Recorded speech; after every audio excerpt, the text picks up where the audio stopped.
text.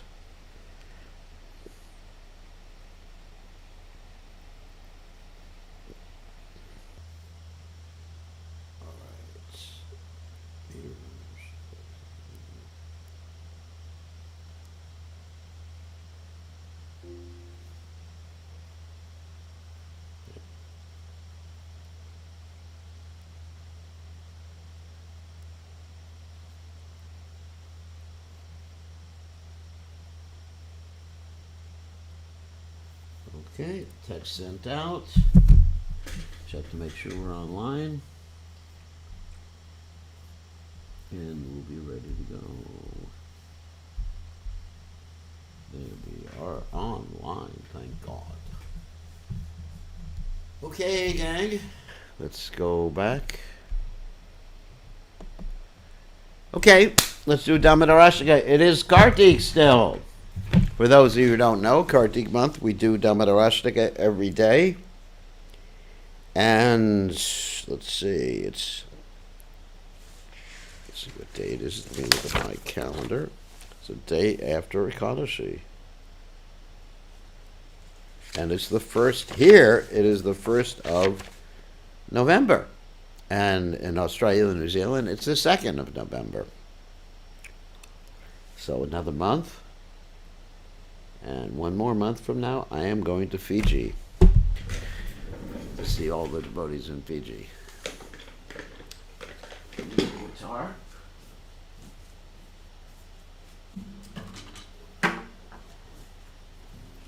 And all you poor devotees in New Zealand and Australia, you're just locked up. You're in jail.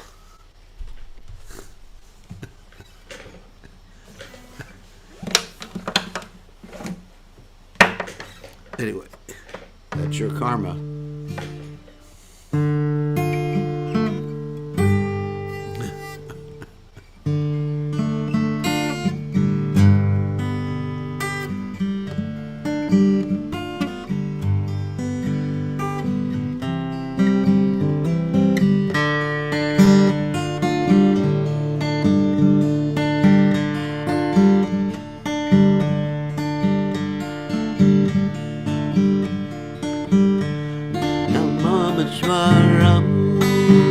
Chit Ananarupam Tatsakundalam Gokule Prajamanam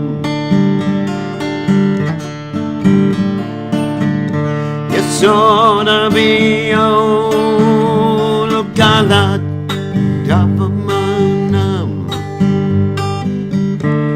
Paramshama Janidado Rujadoka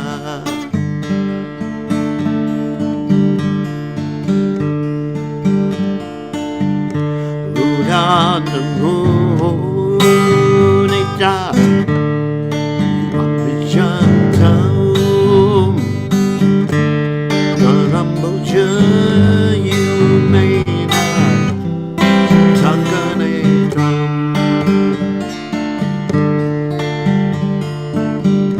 Mohosasakam Padri Kakansa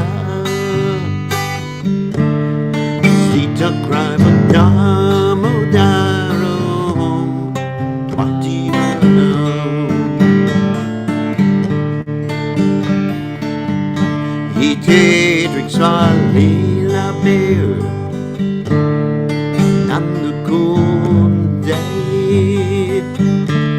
Swagosham Niprajantam Makyapayantam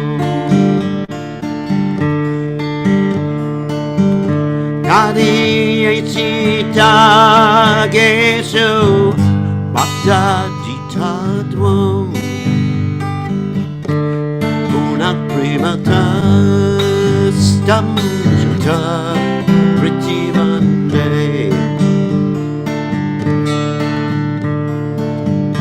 Varam Neva Moksham Na Mokshadayam Va Yachanyam Rineham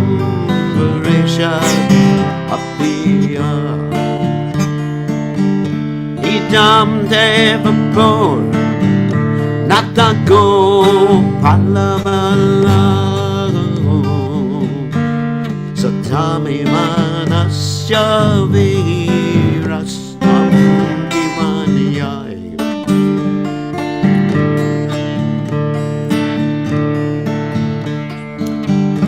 Idam Demukham Bhajam Achantanidai Vitam Kuntalai Snigdaratai Shagopya Upuschumitam Bima Raktadaramme Manasya Virastam Adam Lakshana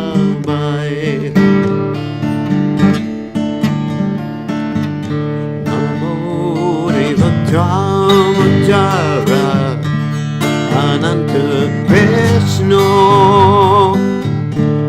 Prasida Prabhu Dukha Jalabdi Magnam Kripa Drishti Restati Dinambatano Grihanesha Mamagyam Ed Lakshisha Kuvera Majo Bata Uchaiva Yadvas Twayamuchitao Akti Ashokrito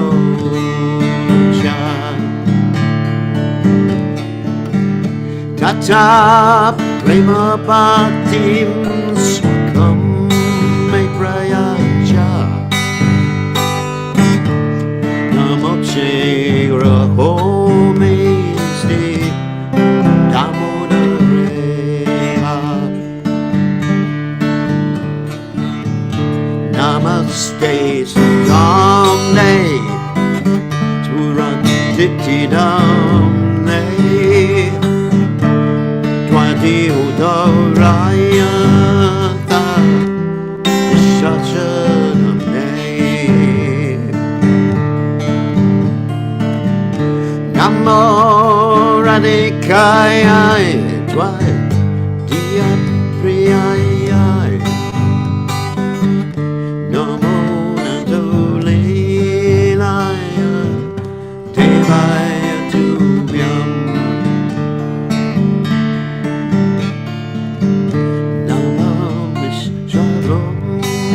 Sachet Anandurupam Vatsakunalam Gokure Rajamanam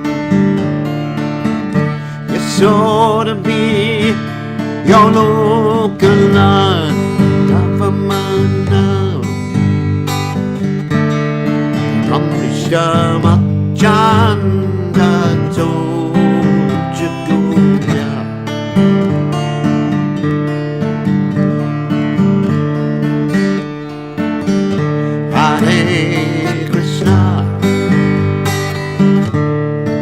Hare Krishna, Krishna Krishna,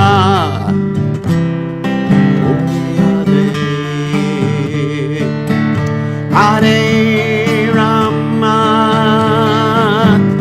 Hare Rama, Rama Rama, Hare Hare Krishna, Hare Krishna, Krishna Krishna.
Jaya Prabhupada.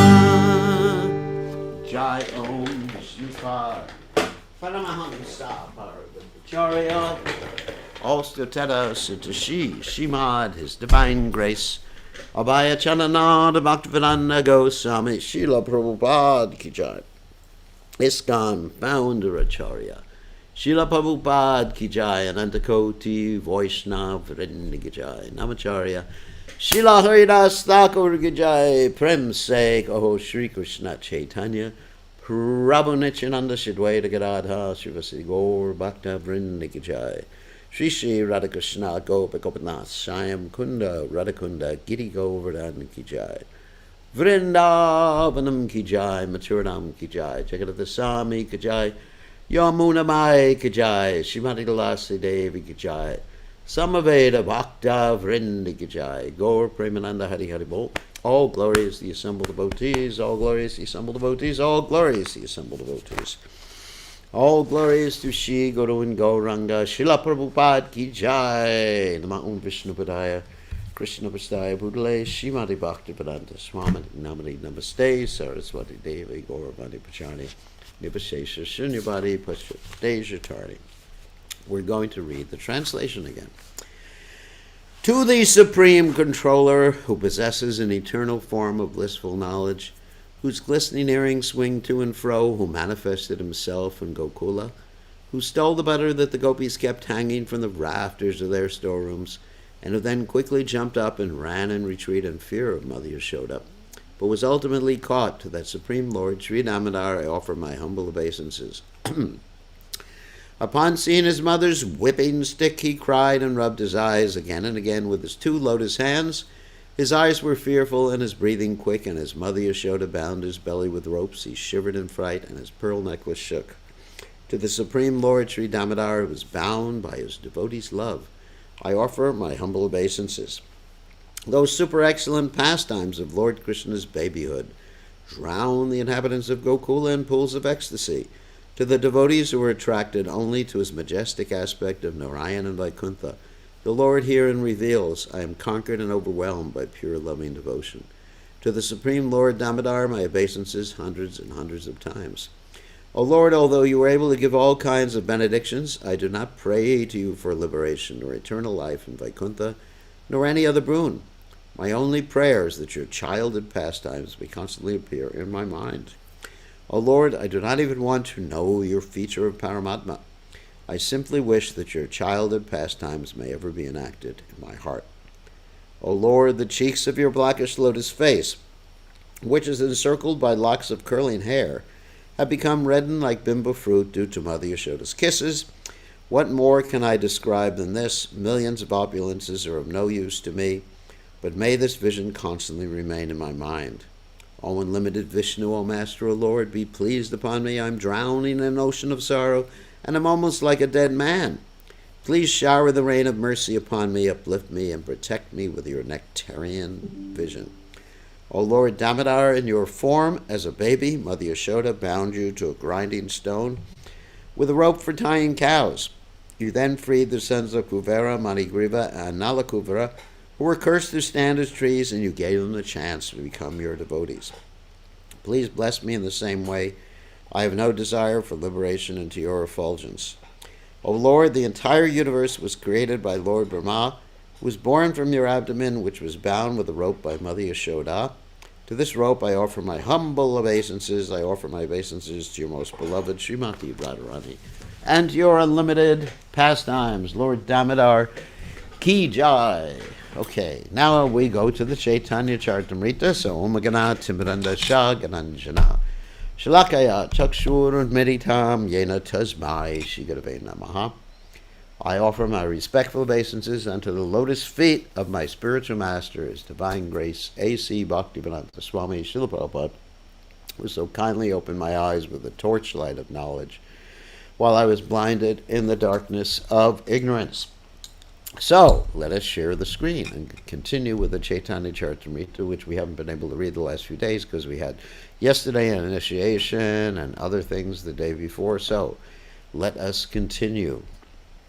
Jaya Jaya Sri Caitanya, Jaya Nityananda, Jaya Dvaita Chandra, Jaya Gaur Bhakta Vrinda, Jaya Jaya Sri Caitanya, Jaya Nityananda, Jaya Dvaita Chandra, Jaya Gaur Bhakta Vrinda, Jaya Jaya Sri Caitanya, Jaya Nityananda, Jaya Dvaita Chandra, Jaya Gaur Bhakta Vrinda. Okay, we're on text 183 in the 17th chapter of the Madhyalila of the Caitanya Charitamrta. And this is Lord Chaitanya Mahaprabhu's visit to Vrindavan, the ecstatic chapter, as are all the chapters. So, Murkaloka Karibeka Tumara Nindana Sahitena Parimu Sedushte Ravachana. Foolish people will blaspheme you, but I shall not tolerate the words of such mischievous people. So, of course, what happened was that Lord Chaitanya Mahaprabhu was eating in the house of a Brahmin who was considered a lower caste Brahmin. Anyway, don't worry why, it's not really that important. But this Brahmin also was a disciple of Madhavendra Puri. And this Brahmin was a godbrother of Lord Chaitanya Mahaprabhu's spiritual master. And this Brahmin was a pure devotee. It was a Synodiya Brahmin.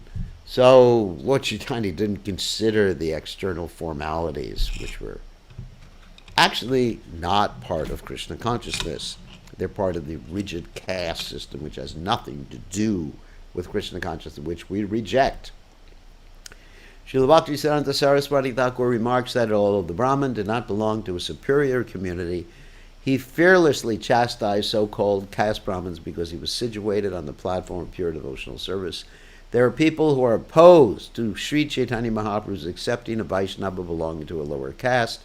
Such people do not consider Mahaprasadam transcendental, and therefore they are described here as murka, foolish, and dushta, mischievous. A pure devotee has the power to challenge such high-class people, caste people, not class, and his brave statements are not considered proud or puffed up. On the contrary, he is to be considered straightforward.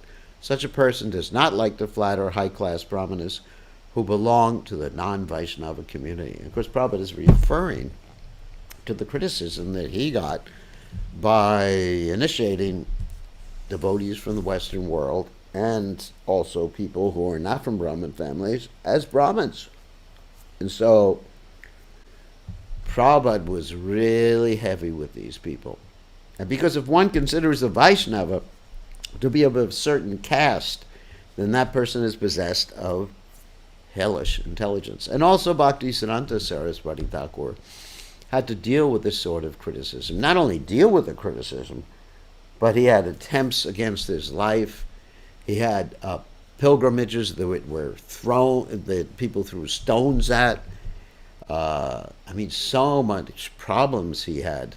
The temples were closed sometimes to his disciples because of that. And even in Vrindavan today, some of the temples are closed not to Western devotees because they like Western devotees, because the Western devotees they're called blue bellies. I'll explain what that means in a second. But they're closed to even Brajavasis who are considered to be of a lower caste. And it's interesting, they open the temples to Western devotees because they are considered blue bellies. What's a blue belly? I'll explain. A blue belly is someone who carries a money belt around his waist, and the money belts are generally blue. And I think that's pretty self-explanatory. So Prabhupada really was upset with these ritualistic Brahmanas who considered others not born in a Brahmin caste to be lesser, even though they were great Vaishnavas. So, Prabhu kahe shruti smriti yatarishi gana sabe eka matnahe bhino dharma.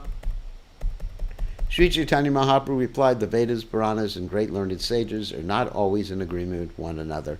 Consequently, there are different religious principles. As they say, different shlokas for different folks. So unless one comes to the absolute truth, there's no possibility of agreement. It is said that a great learned scholar or sage cannot be exalted unless he disagrees with other scholars and sages. Of course, we know in the university you have to present in your thesis some new angle of vision. On the material platform, there are different kinds of religious systems. But the absolute truth is one, and when one is situated in the absolute truth, there's no disagreement. On that absolute platform, the Supreme Personality of Godhead is worshipable, as stated in the Bhagavad Gita, 18th chapter, text 55, famous verse, Bhaktimam Abhijanati Yavanyas Chasmi Tatvataha. On the absolute platform, the worshipful deity is one, and the process of worship is also one. Let me just change this one thing here. Okay. That process is bhakti. There are many different religions throughout the world because they are not all on the absolute platform of devotional service. As confirmed in the Bhagavad Gita, 1866, Sarvadharma Parityasya, Mamekam Sharanam Vraja. The word ekam means one, Krishna. On this platform, there are no different religious systems. According to Srimad Bhagavatam 112 Dharma Projita Caitanya, Bhagavatam kicks out cheating religions. On the material platform, religious systems are different. Srimad Bhagavatam describes them from the very beginning as Dharma Kavataha, cheating religions. None of these religions is actually genuine. The genuine religious system is that which enables one to become a lover of the Supreme Personality of Godhead. In the words of Srimad Bhagavatam 126, Savai Sam Paradharma, Yato Bhaktir Dhoksajeya Haitukya Pratyata Yatma Suprasidite. That supreme occupation dharma for all humanity is that by which men can attain to loving devotional service unto the transcendent Lord. Such devotional service must be unmotivated and uninterrupted in order to completely satisfy the self. On this platform, there's nothing but the service of the Lord. When a person has no ulterior motives, there is certainly oneness and agreement of principles. Since everyone has a different body and mind, different types of religions are needed. But when one is situated on the spiritual platform, there are no bodily and mental differences. Consequently, in absolute platform, there's oneness in religion. I think I have to unpack this. So, people are in different modes of nature. So to accommodate people in different modes of nature, you need different strictures. And Krishna in the Gita advises Arjuna to rise above the modes. And he says that most of the Vedas deal with people in the modes. Trigunya Vishya Veda, Nis Trigunya Bhavarjuna, Nir Dvandvo, Nirjisatvasto, Nir Yogakshema Atmavan. Krishna says to Arjuna, the Vedas deal mainly with three modes of nature. You should rise above these things because you're transcendental. So you have different injunctions in different literatures, not only in the Vedas, but in some of the literatures in the Western world. And most of these injunctions are dealing with sub-religious principles. Sub-religious principles means religious principles or injunctions that are meant to bring you to the standpoint of being in goodness gradually. Very gradually. For example, in the Bible, we mentioned this last night during our initiation, there are the 10 Commandments, which are good, but they're sub-religious principles. Like, honor God, obviously. Honor your father and mother. Don't commit adultery. Don't steal. Don't covet. All these other injunctions. So that's very good.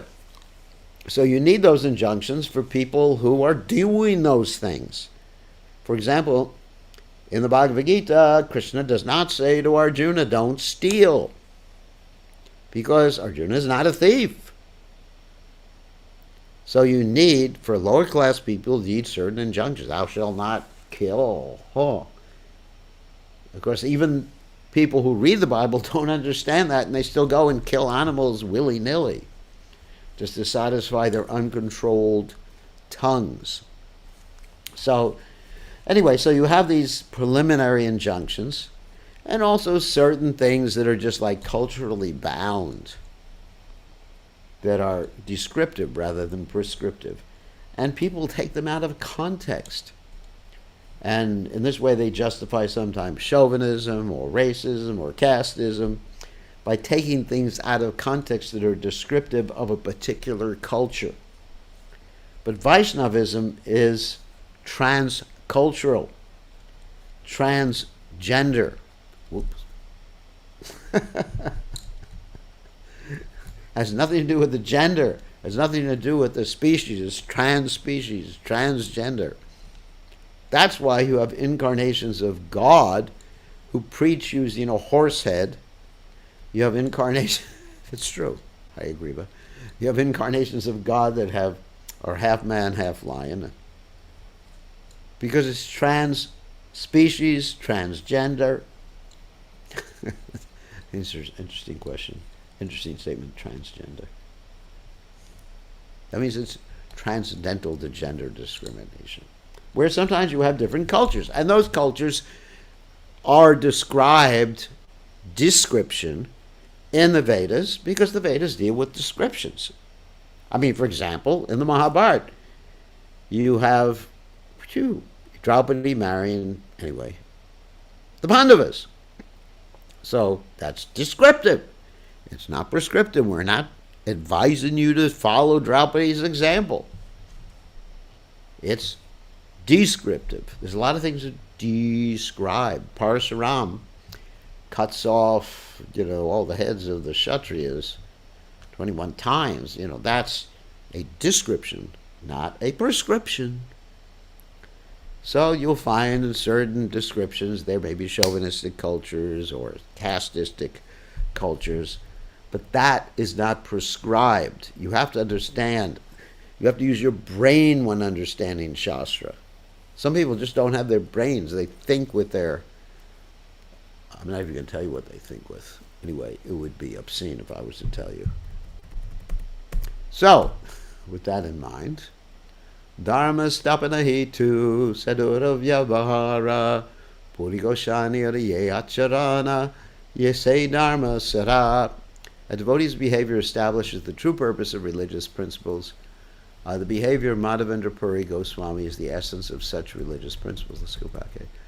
Dharma stapana hetu, establish, as is said about the 6 Goswamis of Vrindavan, set dharma samstapako. Same thing.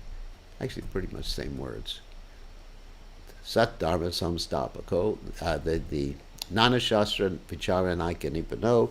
Sat dharma samstapako, the 6 Goswamis of Vrindavan perused all the revealed scriptures to establish Sat Dharma, or sometimes it's called Sanatan Dharma. Of course, sometimes we use that term, but that term sometimes refers to an organization called the Sanatan Dharma organization. But Sanatan Dharma means eternal principles that apply everywhere. In different cultures, you have to, just like you have Shastras that are for Malecha cultures. I'm not just going to describe what the names of those Shastras are. They're for lower caste cultures. It's necessary. They're necessary. They're good. They bring them up a little higher. The next life, a little higher. The next life, a little higher. And eventually, hopefully they come to the right understanding. Bahunam janmanamante jnanabhamam prapajyate tadmastatai. Bahunam janmanamante vasudevam sarvamiti sa mahatma sudrilabha. So after many births, they understand that Vasudeva, Krishna, is everything. So a devotee's behavior establishes the true purpose of religious principles. The behavior of Madhavendra Puri Goswami is the essence of all religious principles. That's also a statement from the Mahabharata. Tarko Pratishta Shuni Na Vibina, and ultimately Mahajana Yenagata Sabanta. The devotees, or the Mahajanas, which Prabhupada is going to talk about here, behavior actually establishes the eternal religious principles. Srila Bhaktisiddhanta Saraswati Thakur gives the following commentary on this passage. A sadhu or honest man is called a Mahajan or Mahatma. Maha means great person or great soul. The Mahatma is thus described by Lord Krishna in the Bhagavad Gita 9:13. Mahatmanas tu another famous verse. Mahatmanas tu mam partha daivam prakriti mashrata. Bhajantyananya manaso gyatva bhutadam aviyam. Prita, those who are not deluded, the great souls, are under the protection of the divine nature. They are fully engaged in devotional service because they know me as the Supreme Personality of Godhead, original and inexhaustible. In the material world, the Mahatma is understood in different ways by different religionists. Mundaners also come up with their different angles of vision. For the conditioned soul busy in sense gratification, a Mahajana is recognized according to the proportion of sense gratification he offers. Don't we see that with politicians? For instance, a businessman may consider a certain banker to be Mahajana because he gives him money, and karmis desiring material enjoyment may consider philosophers like Jaimini to be Mahajanas. There are many yogis who want to control the senses, and for them, Patanjali Rishi is Mahajana. For the Gyanis, the atheists Kapila, Vishishta, Durvasa, Dattatreya, and other impersonalist philosophers are Mahajanas. For the demons, Hiranyakashipu is Mahajana. Ravana's son, Meghanada, which means like a cloud voice, Jara, Sanda, and others are accepted as Mahajanas. For materialist anthropologists speculating on the evolution of the body, a person like Darwin is a Mahajan. The scientists who are bewildered by Krishna's external energy have no relationship with the Supreme Personality of Godhead, yet they are accepted by some as Mahajans. Similarly, philosophers, historians, literary men, public speakers, and social and political leaders are sometimes accepted as Mahajanas. I'm not going to mention names of people because people get very upset when I mention political leaders. Such Mahajanas are respected by certain men who have been described in Srimad Bhagavatam. Swavid virahostrakarai samstita puracha pashu nayat karnapato pito tatu namagadagrajaha. Men are like dogs, hogs, camels, and asses. Praise those men who never listen to the transcendental pastimes of Lord Shri Krishna, the deliverer from evils. Those on the material platform, animalistic leaders. Thus on the material platform, animalistic leaders are worshipped by animals. Sometimes physicians, psychiatrists, and social workers try to mitigate bodily pain, distress, and fear, but they have knowledge of spiritual identity and a bereft of relationship with God. Yet they are considered Mahajanas by the illusioned. Self-deceived persons sometimes accept leaders or spiritual masters from a priestly order that have been officially appointed by the codes of material life. In this way, they are deceived by official priests. Sometimes people accept as Mahajanas those who have been designated by Srila Vrindavan Das Thakur as Danga Viparas, imposter brahmanas. Such imposters imitate the characteristics of Srila Haridas Thakur, and they envy Haridas Thakur, who is certainly a Mahajan. They make great artificial endeavors, advertising themselves as great devotees of the Lord, or as mystic hypnotists, knowledgeable in witchcraft, hypnotism, and miracles. Sometimes people accept as Mahajanas demons like Putana. That would be pretty hard. Trinavarta, Boksha, Baka, Ugasura, Denuka, Kaliya, and Pralamba. Some people accept imitators and adversaries of the Supreme Personality of Godhead, such as Pondarka, Srigala, Vasudeva, the spiritual master of the demons, Shukracharya, or atheists like Charvaka. Charvaka said, eat, drink, and be merry. Basically, beg, borrow, steal, get yourself some ghee. He was an Epicurean. King Vena, Sugata, and Arhat. Wow, that's a slam at a particular religion we won't mention right now. People who accept such imitators as Mahajanas have no faith in Sri Chaitanya Mahaprabhu as the Supreme Personality of Godhead.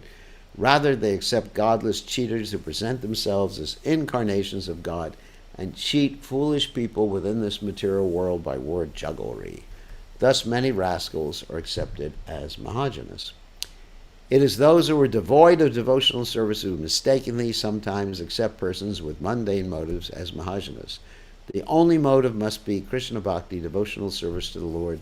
Sometimes fruitive workers, dry philosophers, non-devotees, mystic yogis, and persons attached to material opulence, women, and money are considered Mahajanas. But Srimad Bhagavatam gives the following statement about such unauthorized Mahajanas. Boy, Prabhupada's really letting everyone have it. Okay, 6.3.25. Prayena Veda Tadidam Namahajano Yam Devya Vimohita Matir Vata Mayayalam Trayam Jadi Krita Matir Madhu Pushpitayam Vaitanike Mahati Karmani Yujamanaha. In this material world, karmis, fruitive actors, are accepted as Mahajanas by foolish people who do not know the value of devotional service. The mundane intelligence and mental speculative methods of such foolish people are under the control of the three modes of material nature. Consequently, they cannot understand unalloyed devotional service.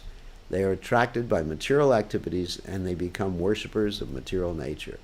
Thus, they are known as fruitive actors. They even become entangled in material activities disguised as spiritual activities. In the Bhagavad Gita, such people are described as Veda Bhadarata, supposed followers of the Vedas. In other words, they use the Vedas for their own purpose. They do not understand the real purport of the Vedas, yet they think of themselves as Vedic authorities. People versed in Vedic knowledge must know Krishna as the Supreme Personality of Godhead. As the Bhagavad Gita says, 15:15, Veda Ishcharshavaya, Amen, Ham Eva Vedyaha. By all the Vedas I am to be known. In this material world, a person may be famous as a karma vira. That means a heroic person who makes a lot of money. A successful fruitive worker. Or he may be successful performing religious duties. Or he may be known as a hero in mental speculation. Jnana vira means hero in the mind. Or he may be famous, a very famous renunciant, a sannyasi. In any case, Srimad Bhagavatam gives the following opinion in this matter, 3:23:56. Nehakyat karma dharmaya na viragaya kalpate na tirtha parasevayai jivanapim rito hisaha. Anyone whose work is not meant for elevating himself to religious life, anyone whose religious, ritualistic performances do not raise him to renunciation, and anyone situated in renunciation does not lead him to devotional service to the Supreme Personality Godhead, must be considered dead, although he is breathing. Pretty heavy. The conclusion is that all pious activity, fruitive activity, religious principles of renunciation must ultimately lead to devotional service. There are different types of processes for rendering service. One may serve his country, people in society, the Varnashram Dharma system, the sick, the poor, the rich, the women, the demigods, and so on. All this service comes under the heading of sense gratification or enjoyment in the material world. Of course, as devotees, we serve everybody, but we serve everybody according to what they need. Nate Vadhu Swarta Gatim He Vishnu. That people don't know what is the ultimate benefit. So therefore, in giving temporary benefit, they're simply deviating people from the understanding of the ultimate benefit. You can still give people some temporary help, but it has to be connected with the permanent help. It's like in India, in Mumbai, we have this Bhaktivedanta hospital. We give everybody medical care. Anybody who comes, any religion, doesn't matter. But they're also taking prasadam. They're also seeing Prabhupada. They're also hearing the holy name. So they're getting benefited in every way, materially and spiritually. It is most unfortunate that people are more or less attracted by such material activity and that the leaders of these activities are accepted as Mahajanas, great ideal leaders. Actually, they're only misleaders, but an ordinary man cannot understand how he is being misled. Yes, most people are pretty foolish. is called Anda Yatanda Rupanimana Stepi Shatantra Muradamni Bada. That the blind people are leading the other blind people. That's society. So therefore it says no one should become a mother or father or worshipful person or spiritual master unless they're capable of freeing someone from the cycle of birth and death. That's the quality. Narottam Das Thakur says, Sadhu Shastra Guru Vakya Chiteti Karyakya. One should accept as one's guide the words of the sadhus, the Shastra, and the Guru. A sadhu is a great personality like Sri Chaitanya Mahaprabhu. The Shastras are the injunctions, revealed scriptures, and the Guru, or spiritual master, is one who confirms these scriptural injunctions. Accepting the guidance of these three is the actual way of following the great personalities, Mahajanas, for real advancement in life. Mahajana Yena Gatasabhanta. That's, of course, that's from the Caitanya Caritamrta, but originally from the Mahabharata. A man covered by illusion cannot understand the proper way. Therefore, Sri Chaitanya Mahaprabhu says, Dharma stapana hetu sadhura vyavahara. The behavior of a devotee is the criterion for all other behavior. Sri Chaitanya Mahaprabhu himself followed the devotional principles and taught the others to follow them. Puri Goshanira ye acharana se dharma sahara. Sri Chaitanya Mahaprabhu personally followed the behavior of Madhavendra Puri, his grandfather spiritual master, and advised others to follow his principles. Unfortunately, people have been attracted to the material body since time immemorial. And here's a very heavy verse from the Bhagavatam. Yashatma buddhi kunape tridhaduke swati kalatradi shubhomi jadi yatirta buddhi shalay nakarichit janeshu sa eva go kara. A human being who identifies this body made of three elements with itself, who considers the byproducts of the body to be his kinsmen, who considers his land of birth worshipable, and who goes to a place of pilgrimage simply to take a bath rather than to meet men of transcendental knowledge, there is to be considered like an ass or a cow. Oh my God. So if you consider where you were born, the house you grew up in, worshipful or attractive, and the byproducts of your body thing, anyway, genetics there, your kinsmen, and you go to a place of pilgrimage simply to take a bath rather than to talk to people, then it's like an ass or a cow. In other words, then another way to understand it is like you're like the ass that carries the cow's hay. That's another way to understand this particular verse. It's from the Bhagavatam 1084:13.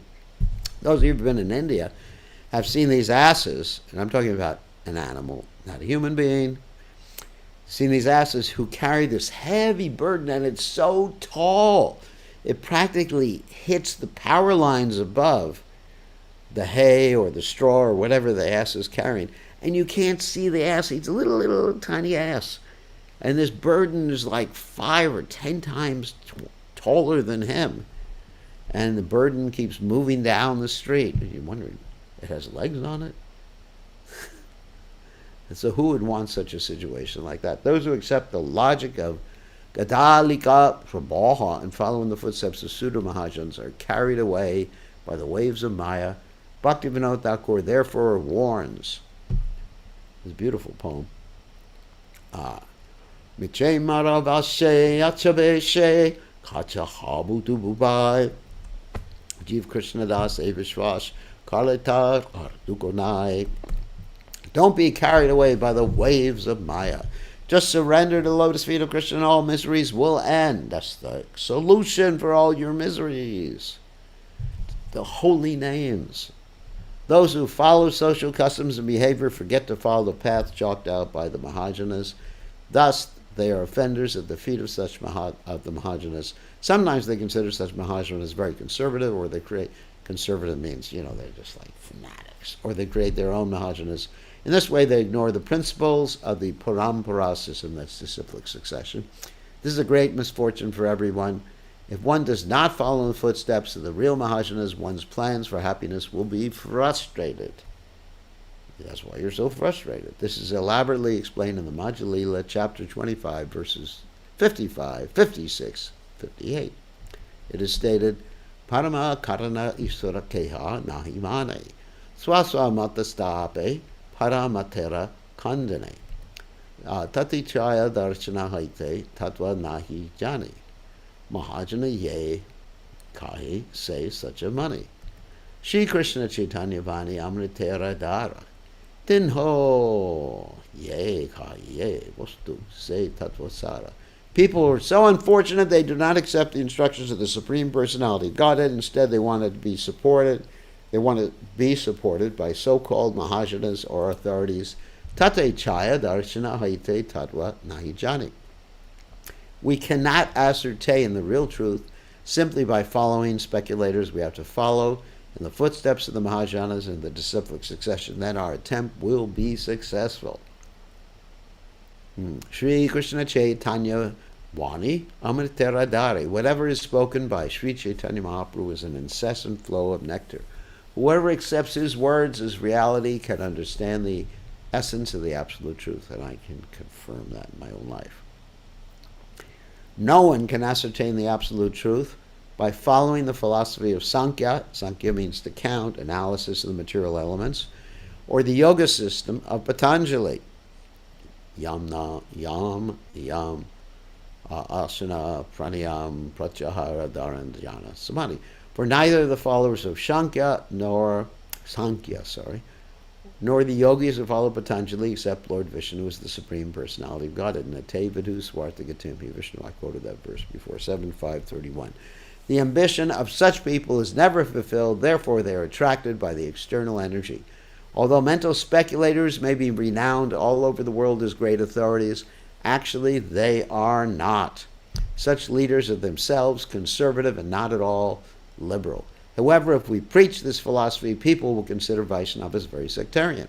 Srila Madhavendra Puri was a real Mahajana, but misguided people cannot distinguish the real from the unreal. But a person who is awakened to Krishna consciousness can understand the real religious path chalked out by the Lord and his pure devotees. Srila Madhavendra Puri was a real Mahajana because he understood the absolute truth properly and throughout his life behaved like a pure devotee. Sri Chaitanya Mahaprabhu approved the method of Sri Madhavendra Puri. Therefore, although from the material viewpoint the Sanodiya Brahmin was on a lower platform, Sri Chaitanya Mahaprabhu considered him situated on the highest platform of spiritual realization. Hopefully we can finish this purport today. Srimad Bhagavatam 6.3.20 states that there are 12 Mahajanas, Brahma, Narada, Shambhu, the four Kumaras, Kapila, Manu, Prahlad, Janaka, Bhishma, Bali, Shukadeva, and Yamaraj. So, of course, there are more Mahajanas like His Divine Grace Srila Prabhupada. To select our Mahajanas in the Gaudiya Sampradaya, we have to follow in the footsteps of Sri Chaitanya Mahaprabhu and his representatives. His next representative is Srila Sarup Goswami, Sarup Damodar Goswami, and the next representative is 6 Goswamis, Sri Rupa, Sri Sanatan, Bhatta Raghunath, Sri Jiva Gopal Bhatta, and Dasa Raghunath. A follower of Vishnu Swami's was Sridhar Swami, the most well-known commentator on Srimad Bhagavatam. He was also a Mahajan. Similarly, Chandidas, Vidyapati, Jayadev were all Mahajanas. One who tries to imitate the Mahajanas just to become an imitative spiritual master is certainly far away from following the footsteps of the Mahajanas. In other words, I'll tell you in a second, sometimes people cannot actually understand how a Mahajana follows other Mahajanas. In this way, people commit offenses and fall down from devotional service. So it's that whole thing. Natevadu swartha gedhim Vishnu darashaya yebahadiyarta manina andar yatanda yamanas tepi shatantra muradamni. But if people don't know who is Mahajana, who don't know what the ultimate goal is, then they are blind. And being blind, andar yatandar, they follow other blind people, and they both fall in the ditch. Just like if you were blind, you want to have at least a dog, a seeing-eye dog. Isn't it? You don't want to have another blind person leading you. You want to have someone or something with eyes. So eyes means someone who is, spiritually, someone who is realized, someone who knows the purport, someone who knows the conclusion of the Shastras. Not someone who's speculating, not someone who's materially engrossed, not someone who's simply patting you on the head and saying, you're all right, I'm all right, not someone who is just simply giving you material sense gratification. But a real Mahajan is someone who tells you the truth, who rips the Band-Aid off. And sometimes you just got to take the Band-Aid off. Just slowly, fast, whatever it is. Okay, that's a real Mahajana. So, let's see. We ended today on text 185. We'll go to 186 tomorrow. Okay, long purport. All right, so let us stop sharing and take some questions. Give me a second. Let me unmute everybody. Gotta move these things around so we can unmute. Allow participants to unmute themselves. Hold on a second. I gotta cut someone out. So when people have a habit of calling me in the middle,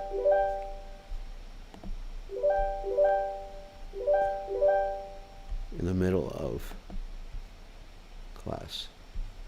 Okay. Give me a second.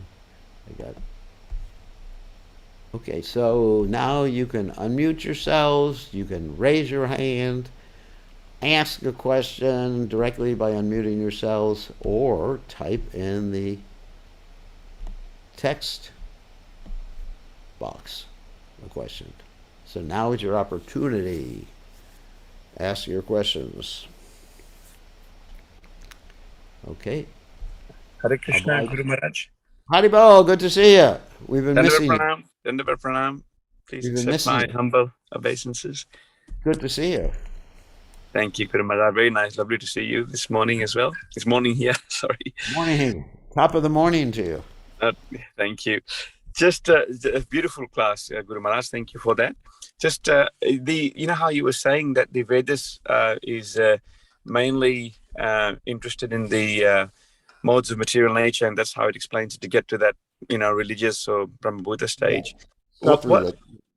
Sub-religious, yeah, exactly. So what's is the Vedas, does it deal with any other subject matter? Like, does it actually go deeper into the philosophy as well? Yeah. Oh, yes. Oh, for sure.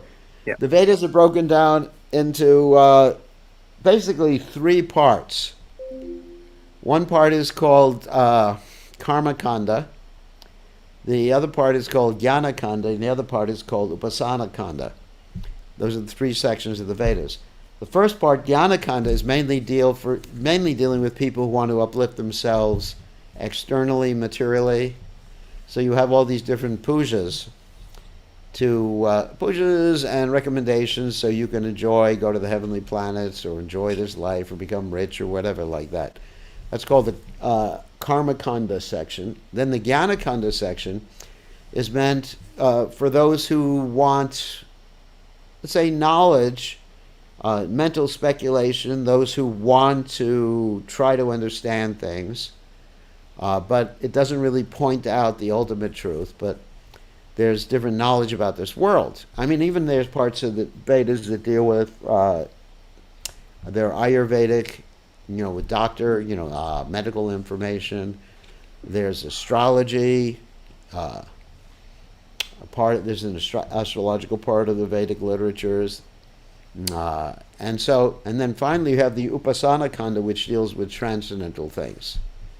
And the Upasana part of the Veda, they're composed of two parts, deals with impersonal realization, and then finally personal realization, or the realization of Krishna.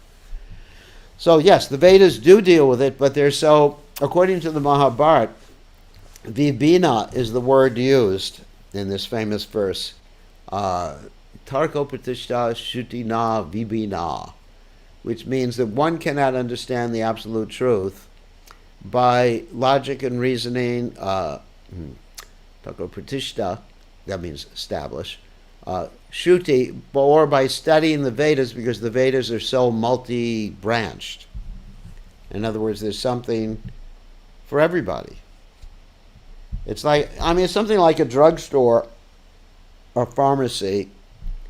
They use so many different drugs, and really you have to be an expert pharmacist to understand which one to prescribe for a particular individual.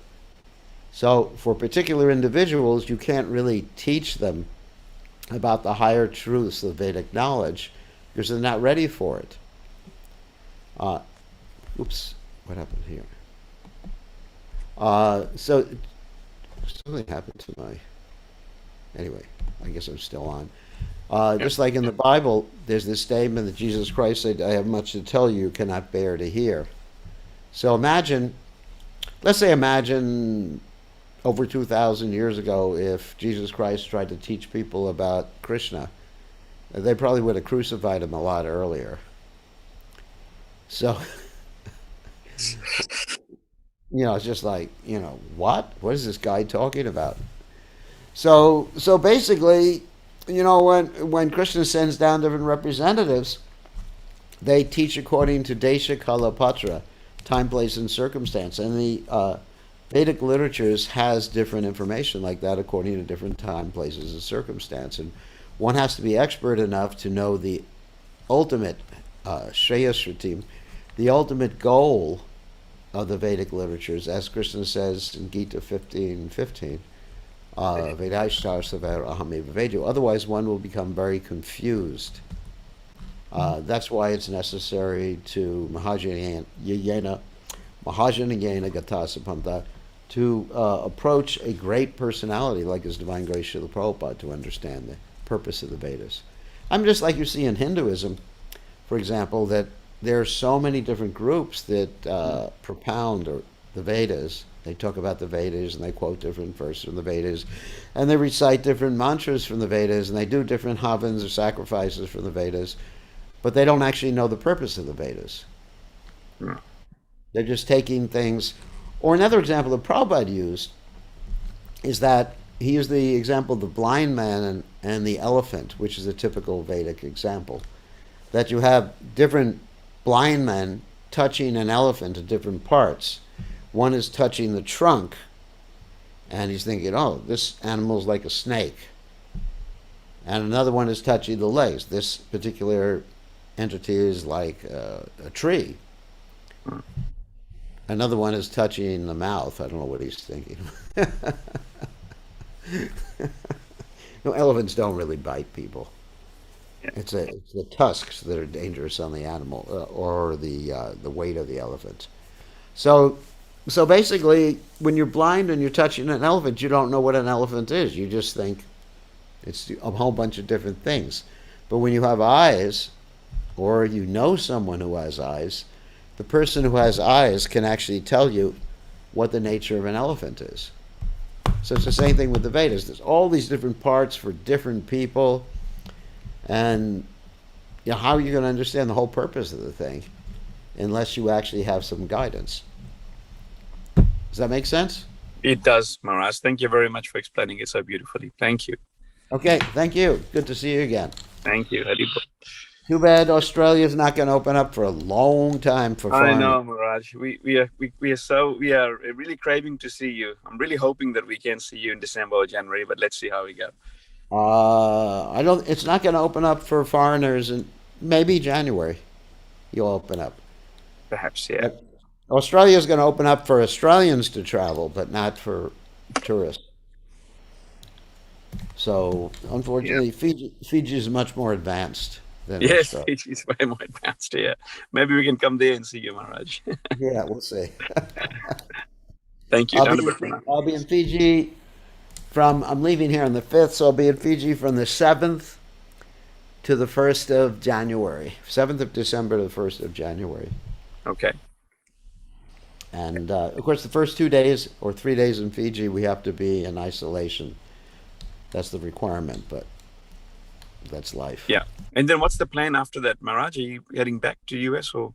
I'm heading back to the U.S., but I could come right back to Australia if Australia opens. Yeah. Okay. There's no problem. I just hop on the plane. It's just a short.